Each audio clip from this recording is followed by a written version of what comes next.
Welcome to the Lighthouse Financial Advisors Money Over 50 podcast with Dallas Davison and Michael Hogue. This information is general in nature and does not take into account your objectives, financial situation, or needs. Therefore, you should consider whether the information is appropriate for you and your personal circumstances. If you require personal advice, please contact Lighthouse Financial Advisors. Here are your hosts, Dallas Davison and Michael Hogue.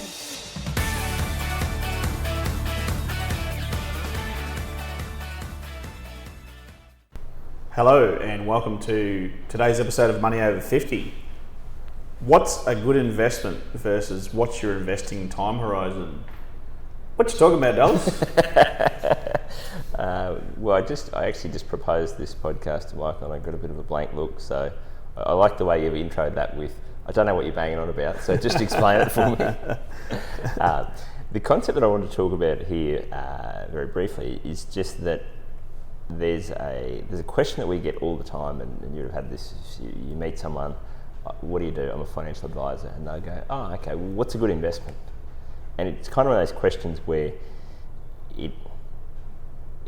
if you're asking that question, I can understand why you're asking that, but you're probably asking the wrong question, if that makes sense. So, the theory here is that there is no such thing as the perfect investment. There is no one asset class that is better than the others. There is no one within asset classes. There's no one way that's better to invest than the others.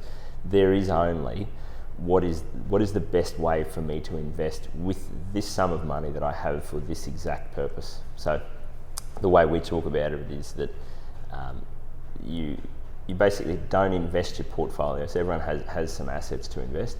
You don't invest your portfolio until you have a plan. So if someone comes to me with $1 million and says, I want to invest that money, I cannot invest that money. I cannot tell them what they should be invested into, or what the assets they should buy or not buy, until I know what that $1 million is for. And the same thing applies with $10,000 or $100,000 or whatever it is. There is no such thing as a good investment. There is only what can I invest into that lines up with my investing time horizon. Yeah, that's a good point. The plan comes first, for sure. Yeah. And the investment or investments come second. Second. That's a great point. And they have to. They're a servant to the plan. That's right. And the point you just made there, Michael, which is that the investment or the investments, because even within an individual person, you have different money for different reasons, if that makes sense. So I'm 30 years old. The money that's in my superannuation fund, it should be invested very differently to the money that I've got in my bank account to pay for groceries next week.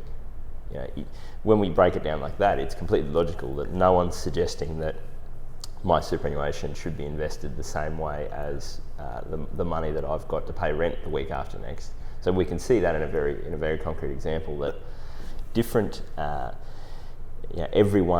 Everyone has a different thing that they are trying to achieve with their money, and not only is the portfolio a servant to the plan, but everyone. The whole point of why we have money, or what we're trying to plan for with our money, is just to live the lifestyle that we want. And so that's really what it ties back to me is, what am I trying to achieve? What do I need?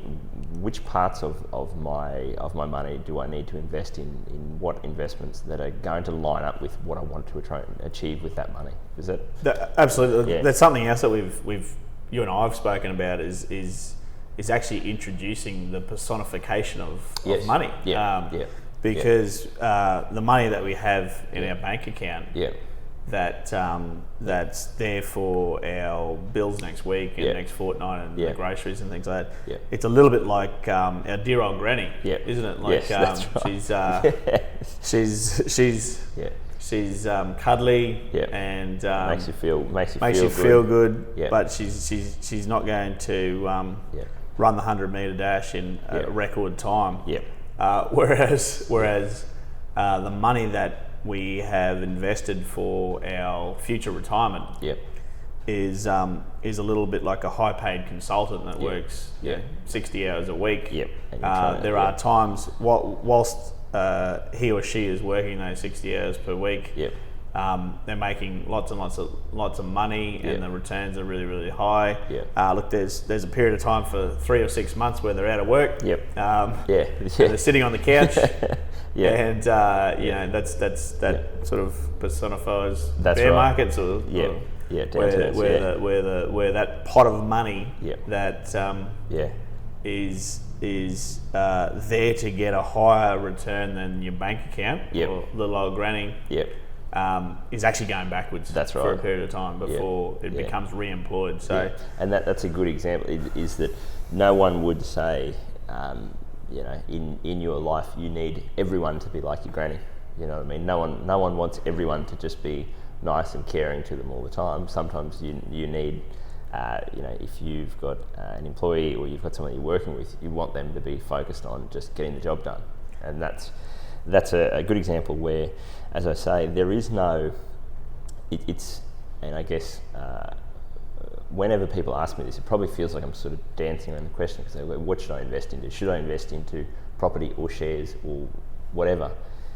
It's completely dependent on, not only who you are as a person or what is better suited to you or what's better suited to what you're trying to achieve, but it's also with what portion of your money are we talking about here? And that's I think the two big things. And the personification, or I think they call it anthropomorphization. I think. What? I think that's giving human characteristics to an inanimate or to a non-human thing is anthropomorphization of our retirement savings. It's exactly that. If you break this down and think about it from the perspective of, there is no such thing as a good investment. There is only, I have this amount of money, or I have these resources. What am I trying to achieve with this? Which of this money needs to be allocated for the short term? Which needs to be allocated for the long term? How much of this can I afford to not really be working that hard for me? And how much do I really need to be working as hard as possible? Yeah, no, I think it's. I think you summed that up quite well. Yeah. Anything else you'd like to add? So once again, we've done another podcast where we've listed a question and then we've gone out of our way to not answer the questions. Apologies if you listen to this podcast thinking that you were going to get a straight out answer from me about what a good investment is. Unfortunately, that's just not the way it works. Thanks for listening. Thank you for listening to the Money Over 50 podcast with Lighthouse Financial Advisors. We look forward to catching up again soon.